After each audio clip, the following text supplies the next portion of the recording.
Hey guys, welcome back to another DK podcast. It's your one and only girl, Joey. We are at episode 17, guys. In this episode, we have a new friend of mine by the name of DeAndre from Inglewood, California. Stand up. DeAndre will be sharing his testimony, his goals, and his future plans. I hope you guys enjoy it. Let's go. Hey guys, welcome back to another DK podcast, episode 16. Today, we drove all the way to Philadelphia to get this interview, so I hope you guys enjoy it. Let's let our guest introduce himself. My name is DeAndre. Some people call me TD from Inglewood, California. Hi, DeAndre. How are you today? I'm great. How about yourself? I'm good. DeAndre, tell us something about yourself that not too many people know. I like classical music. For real? Yes. Get out of here. Yeah. I wouldn't have never guessed that. A lot of people would. Tell me more about that. Well, it started when I was young, elementary, and one of the teacher named Miss Simmons. She used to, when we take the test, like the CAT test and all that, she turned it on while we take the CAT test because she said it make you think scientifically or whatever she learned, that it make you think and open your brain up more. And just since then, I always stuck with it. Get out of here. Yeah. Justin's into that music stuff. Great. Yeah.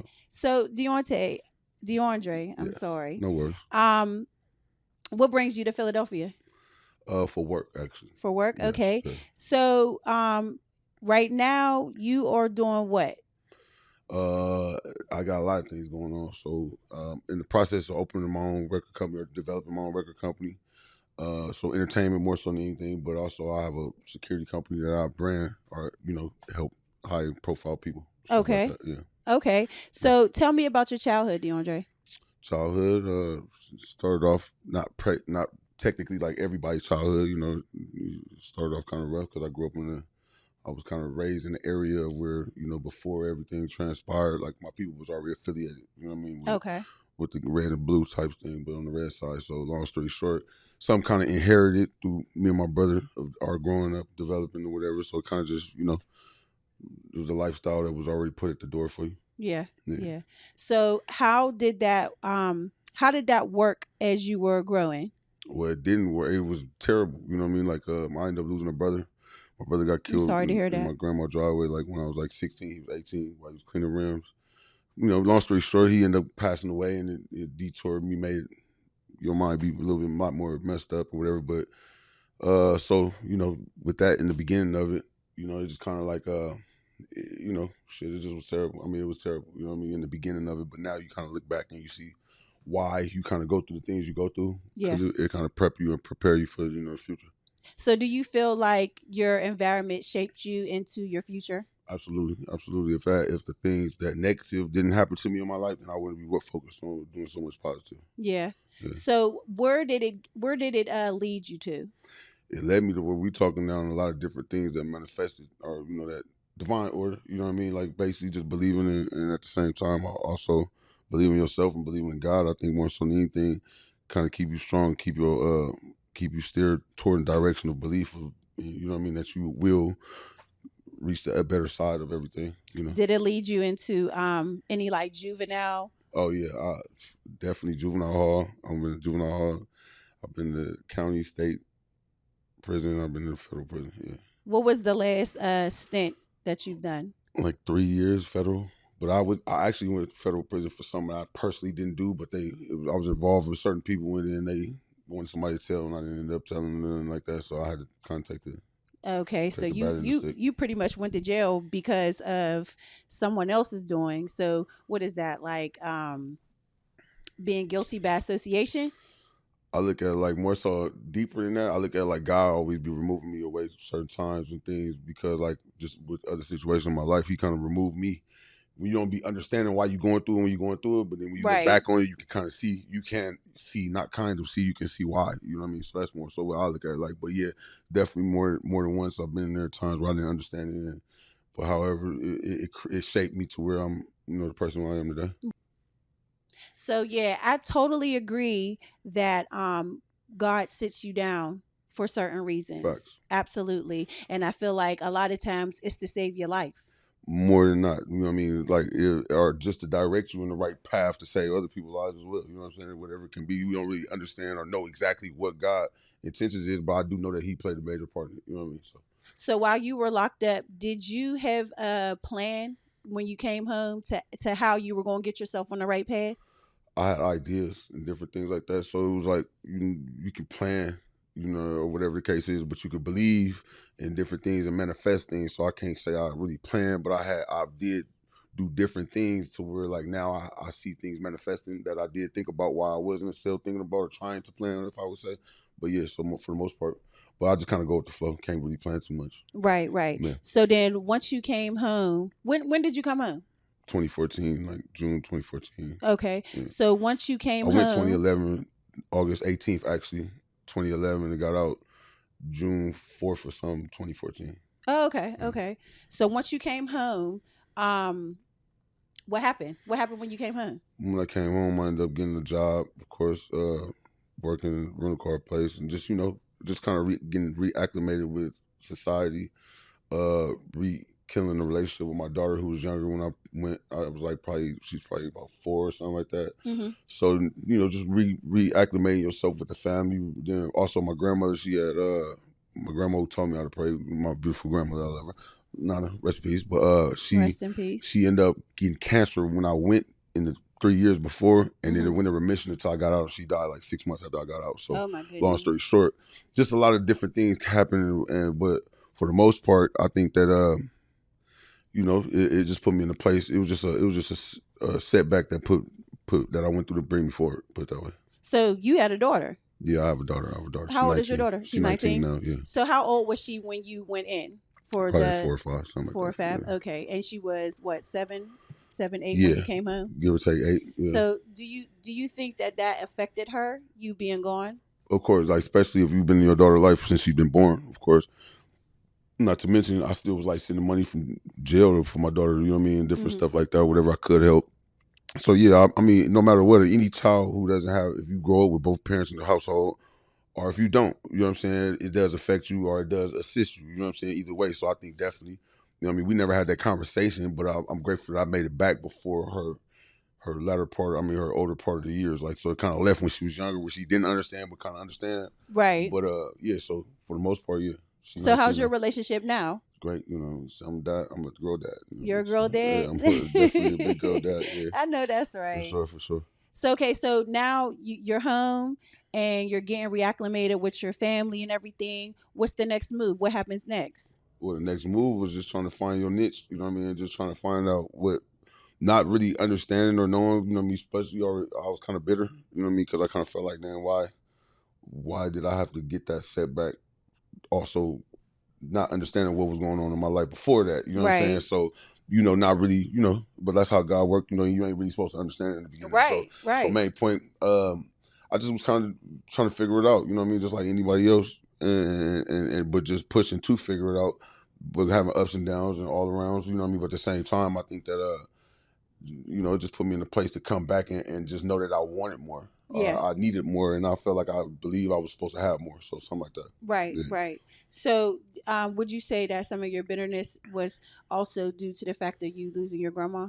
Yeah, bitterness be losing my brother first. That's how it started. You know what I mean? Okay. But not to mention countless other people who personally, you know what I mean, that good people, you know what I mean, different stuff like that or whatever. Just not understanding on how things go in life. Or you growing up as a kid and things not being how you see other kids' life be. You know what I mean? Right. So of course you're gonna be and have those different things, but for the most part, I think that everything happened for a reason. So I'm grateful more so than not that everything did happen. You know what I'm saying? Did you have your father in your life? No, I had grandparents. So I had my great grandparents and then my grandparents. So I had a lot of time that I had went to different parts of my family. Right. So where I do understand that helped shape me to where I'm at. So because my mom was kind of like had us when she was younger, but she still was like affected. But she had my grandparents and different like that kind of shaped me. I think by me having older game. You know what I'm saying? Like being that grandparent, that real grandparent type situation. I think that put me in 10 steps ahead of a lot of different people. The reason why I asked is because I was wondering if maybe that, if that, shaped your idea of being a great father. Yeah, I think that shaped my idea of being a great partner, father, anything that you be in, especially if you see like, like the older couples or marriages from the past or whatever, you see that they kind of hold on, like don't blame Mr. Charlie. Mr. Charlie just a man, not necessarily in the bad aspect, but just like he doing the best he can, but staying there and staying forward. So I saw different generations or older generations of my people, to where I saw that they marriages and stuff was locked in, like based on that. And I saw that, the kids, you can't. Some kids just end up messed up, but then for the most part, a high percentage of them end up in a good position if they have both parent, mother or father. You know what I mean? So in that case scenario, so I do think that does shape anybody. Absolutely, absolutely. I totally agree. My grandparents were married. They actually got married twice. Yeah, wow. They got married, divorced, and then they At least married they kept again. trying. You know what I'm saying? You know what I mean? Right. Right. Yep. So I had my grandparents, and then I had my parents, my mother and my stepfather. God rest my grandfather, and God rest my stepdad. Yeah.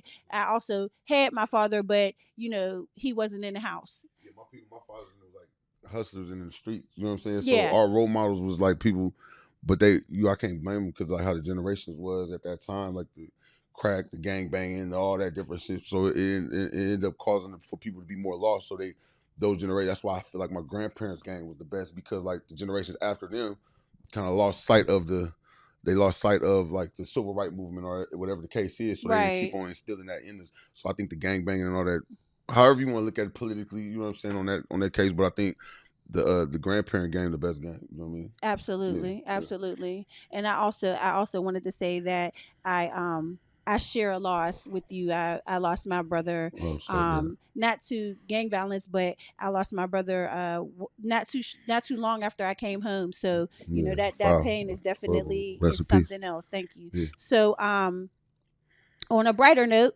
now you have this security business, yeah, right? yeah. And you said that your security business, you do celebrities Well, and I've done several different people, and just off of networking and good relationships. You know what I mean? I've been in positions to where I was able to uh be in a place at the right place, right time. You know what I mean? So hmm so right now it's also something that you mentioned, since you say plan when I was in the feds. I had wrote down opening a security company and also the record company type of stuff that's manifesting as I speak now. So I kind of see it just lining up, but it's just like more so having good relationships and opportunities that avail at you at that time, and that's what kind of led me to lean towards a security company and all that. So yeah, I'm in the process of making that great. because right now you have a celebrity client, correct? Well, several that I do assist at the moment. You know what I'm saying? But Right. for the most part, yeah. Like, but I'm open to everybody. Nobody, everybody's a celebrity in my eyes.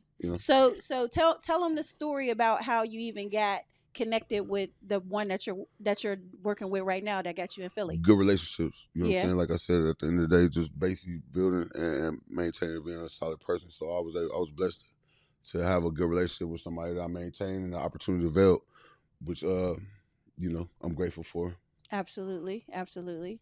And so tell me some more about your record business. My recording business. So basically, the company was created called Red Diamond.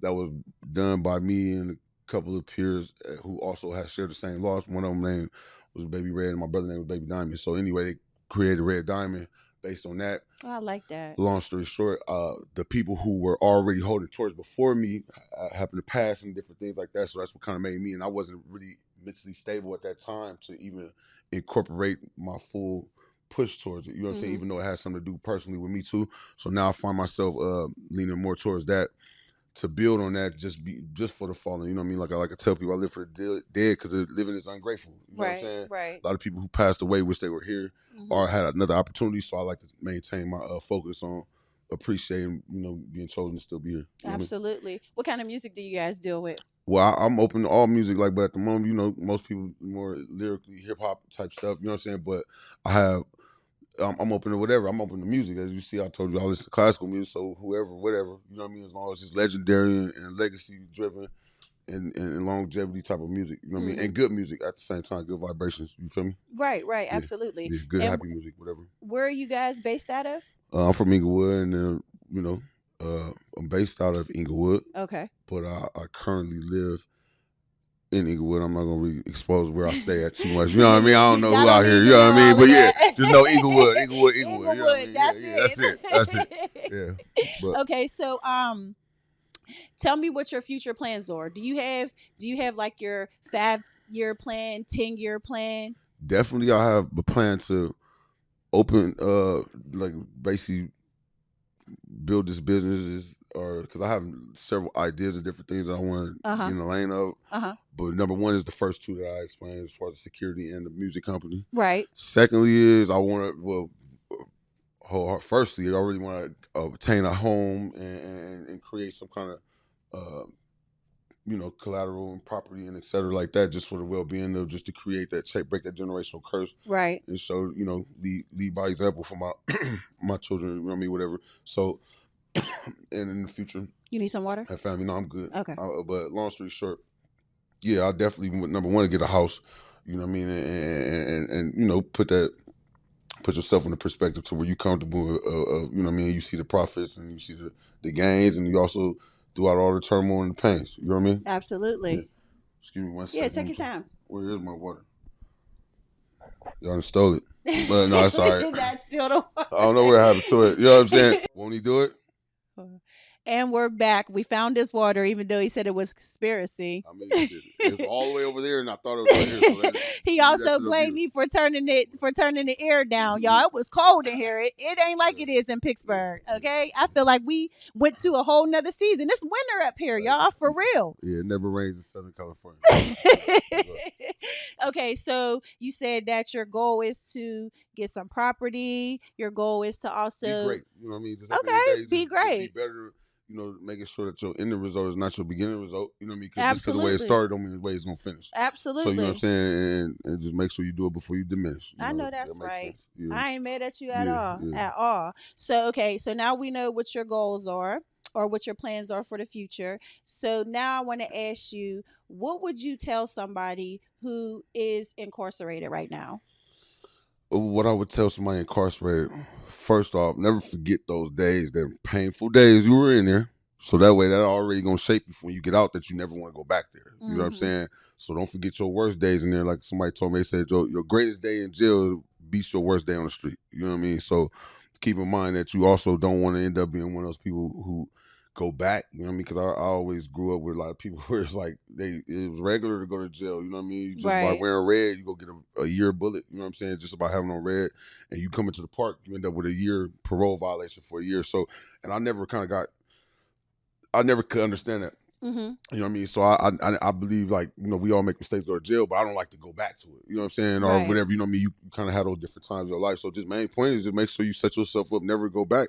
Because, like, who want to be in a situation to where you can't go in the refrigerator and get your own something to drink?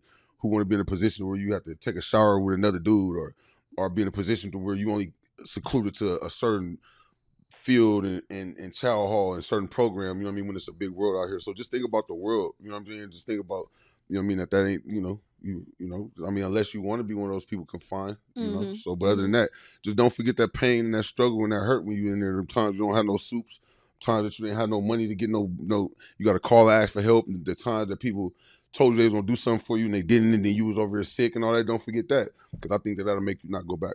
Right. Yeah. Okay, so then my next question is, what's your advice to the ones that are getting ready to come home? What should they be trying to do?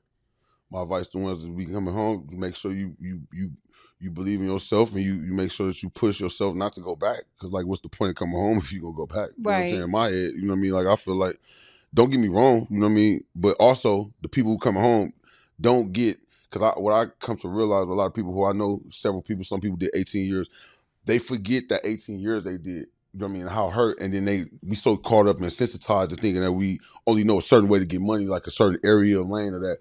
And it's so big of a world and so many different opportunities that you just got to crack the code. You know what I'm saying? It's a lot of people, it's a lot of different things versus, like, when I was younger, the people would tell you go to school, get an education. Right. Now, you know what I mean? You don't really need a college degree to be rich. You know what I'm saying? You got all these different platforms and stuff. So crack the code, man. Basically, you know what I mean? Do what you can, because there's somebody out here who can help you crack it. You know what I mean? So, and at the end of the day, just keep pushing. So, okay. I got another question.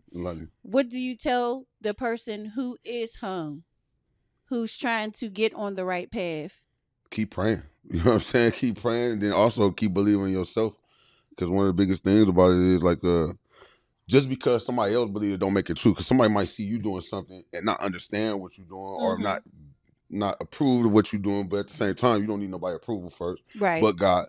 Secondly is, you know, whoever says slow progress don't mean there's no progress. You know what I mean? So even if you is moving a little half an inch, You know what I'm saying? You still getting forward, and you're not going backwards an inch. You know what I'm saying? Right. So I look at it in that perspective, and just be grateful that you woke up and you got another chance. You know what I'm saying? Right. That's how I look at it. Right. Okay. Yeah. I totally agree with all of Yeah. that.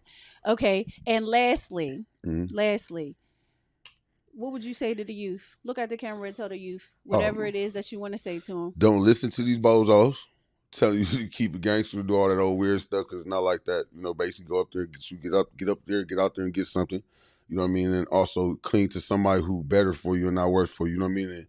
And just because you're in that position as a young kid and you probably don't see and you feel hurt and painful, just know that it's always something at the end of the tunnel. It's always light at the end of the tunnel. Keep the faith, you know. Okay, that's good. That's good. So, did I ever tell you about dream catchers? Vaguely, not too much. Okay, You so kind of brought this up on me, and I just kind of so I want to let you know what dream catchers is, and get your thoughts on it. So basically, dream catchers was it's a nonprofit that I came up with. I came up with the name because I was a big Meek Mills fan. Okay. And he has dream chasers. Got you. So in my mind, I'm thinking, why are we out here chasing? Why can't we catch them? Got you. Right. So that's where the dream catchers came from. I like that. Right. So then, I was incarcerated. I was incarcerated for 13 months. Really? I was. Oh, wow. I did 13 months. I was selling drugs. I understand. And I got locked up. At least you wasn't on no Diddy stuff. You all right? I know, no, right? Take that out. My bad. Right. Sorry. So, yeah. So I decided that I wanted to help single mothers who were incarcerated or who are incarcerated, and then I started thinking, well, it's a family dynamic. Okay. And you can help the mothers, but what about the children? I understand. Right. Yes. And so let's help the children. Why not help the whole entire family? Right. Get on solid ground and push forward. So it takes the team, you know what I mean? Absolutely. In order to win the Super Bowl, you need a team. You know Absolutely. So I understand. And we need the coach. We need our Heavenly everybody Father. Play a part. Right. We need our Heavenly Father. So I want to, make sure that I give my faith. I push my faith, to let people know that God is real. Okay. And that, He will supply all your needs. That you don't have to lean on, illegal things to make stuff happen. And like you said, even when it's small progress, it's progress. He's always working behind the scenes. Absolutely. Even when we don't know it, he's working in our favor. Facts. So what you think about that? I think we need to pause for 1 second. So once. And we're back. We had to take a break because he had to blow his nose, y'all. But So yeah, like we were saying about it being a community thing with dream catchers and everything, and it being a family oriented situation. You're married, right? Yeah. So you understand the family dynamic. Yeah, I mean that's one of the main things that keep you kind of like solid. And even though, you know what I mean, like I seen the saying to say nobody loves you more than the woman who hates you. You know what I'm saying? So, you heard me? So it's one of those things where it's teamwork. Sometimes it feel like she want to trade. You know what I'm saying? But at the same time, we still gonna get the Super Bowl. He don't believe that. He loves you nah, for real. That's all good. I love her. So were you married when you were in jail? No. That was something that you did when you came home? Yeah, something that I just felt like it was probably necessary. You know, when you're dealing with life, when you're going through different things, you want to be open to whatever. Yeah. Whatever kind of God put there. You know what I mean? You don't want to deny it if you don't know what it is, and then like you want to see if it work. Like with just that, how I look at it with life, not necessarily with anything. You know what I mean? With nothing particular, but like when you dealing with so much going on in your life, you kind of learn to go with the flow. You know what I'm saying? And you kind of don't want to push. Like kind of like what he said, like you can't wait for right times. Right. Time be now. You know right, because there's no certain thing as a perfect time. If you feel it and God is nudging at you and pushing you forward, go for it. Go for it. Absolutely. So, do you plan on doing anything in the future with the community? Definitely. I plan on.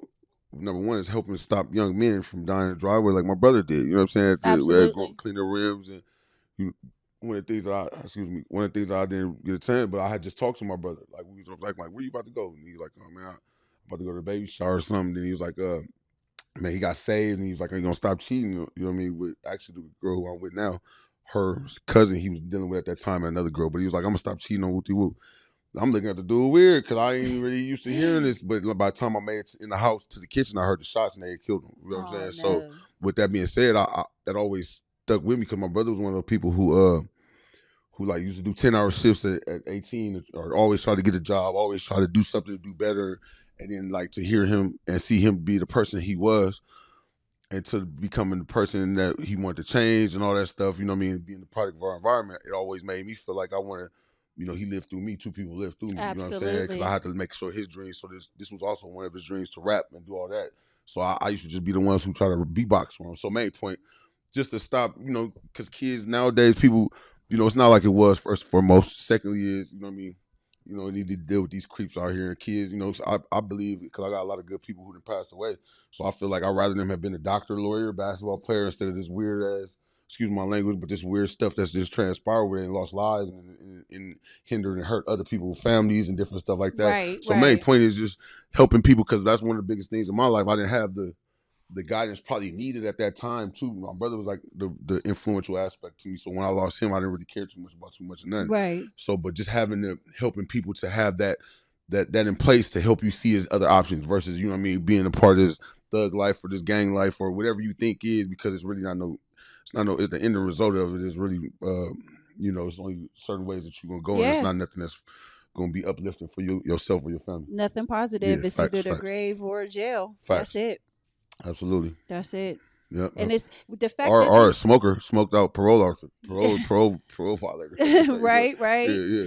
I something amazing that you just said, it dawned on me Mm-hmm. about how your brother had some positive thoughts He and was mad. He plans always had good. that he wanted to do before, Yeah, right yeah, before he, you yeah. know, what Also happened. saying he got saved. You know what I'm saying? You know, we come from a praying family, most definitely, but Yeah. just, you know, those are something that, you know, because I got a memory like to where I could remember like a lot of stuff since I was little. You know what I Mhm. mean? So, but those key factors that I remember that happened, because like I said, it's like yesterday. You know what I mean? Even though it was Right. December 9th, 2000 when it happened, but it's like yesterday. However, I remember those particular key moments of it and the things that were said, which makes it replay in my head of why I feel how I feel. Right, You know what I mean? right. Yeah, I had spoke to my brother not right before, but a few hours before I came home on my lunch break, and he was at my mom's house. And I actually didn't know who he was when I walked in the house because he was laying in my little sister's Wow. bed. Wow. My little sister was a teenager at the time. I'm like, who is this man Wow. in my sister's That's bed? And then when he turned over, you know, I'm like, oh, it's you. And so, you know, we had a conversation, and he talked about because my brother played football, Gotcha. and he talked about moving to Canada to Wow. try out for the Canada Something League. great, something He beautiful. asked He me, was, yeah, yes, yeah, he yeah, asked yeah. me would I be willing to, you know, move with him, so, you know, keep him focused and keep him on track, Gotcha. you know, so he would be able to bring his family up Gotcha. when he got everything situated. And I was like, yeah, we definitely could figure something out. Absolutely. Mind you, I'm on parole. Got you, You know what got I you. mean? Yeah, yeah, So, yeah, yeah. but I'm like, yeah, definitely. And then, you know, a few hours later, while me and my grandfather was in church, my brother got into a motorcycle accident and he passed Wow, away. so So when you say, you know, your brother was talking about yeah, it's this the same type of positive stuff situation. that he was trying to Yeah, do, it just was like, yeah. dang, that's crazy. So can I ask you a question? What's up? So is that a major reason why you do this nonprofit thing because of it? Absolutely. So that's where we're in the same boat. So it's like Absolutely. turning like it's simple math, like the math, which didn't make sense to me how two negatives turn to a positive. But Right. that's how I look at my situation. Like negative turn to positive. You know what I mean? Two Right. negative turn. So yeah, definitely, I understand. So yeah, Absolutely. that's why I feel like it's inevitable for it to land and manifest and become good because it's selfless. It's more selfish than selfish. You know what I mean? So yeah, Without a doubt. yes, Without a doubt. Well, DeAndre, I really appreciate you I'm grateful. coming to Thank sit you. with me. Thank you. Thank And you. you said a lot. You really I still did need say a my lot. 5%. No, I'm just saying. You know what I I mean? keep telling Yeah. him, y'all, 5% of zero is what? Man, look, y'all heard this. We got a contract on camera right now. You know what I'm saying? You feel me? Nah, But I really thank you for giving us this opportunity to come up here. As soon as you said we could come, we was on the road. yeah, I No appreciate doubt. y'all coming. I No doubt. appreciate just to be a person that you felt like was significant enough to be able to interview her, etc. So that it made me look at it differently versus not wanting to be, because I'm not really a camera person. I want to be on it on the first Right. screen. So you know, I kind of looked at it. So I was hoping every bit of it that she didn't want to do it. She forgot. You know what I'm saying? To be real. You know, to be real. Absolutely I was not. hoping the tire went flat or something. You know what I'm saying? But anyway, you know, long story short, after doing it and all that, you know, you know, it's a good place, it's a good thing. So I'm always with that. Yes, thank right. you. I really appreciate it for for having me. sure. Appreciate you. Guys, I hope you enjoyed the episode and we will see you next week. Have a good week and God bless. Hey guys, what a powerful message from a wise man. Thank you again, DeAndre. I can't wait to see what God has in store for you for the future. I hope you guys enjoyed it. I hope you got some entertainment and some reality. Thank you again for stopping by, and we will see you next week for episode 18. And we're out.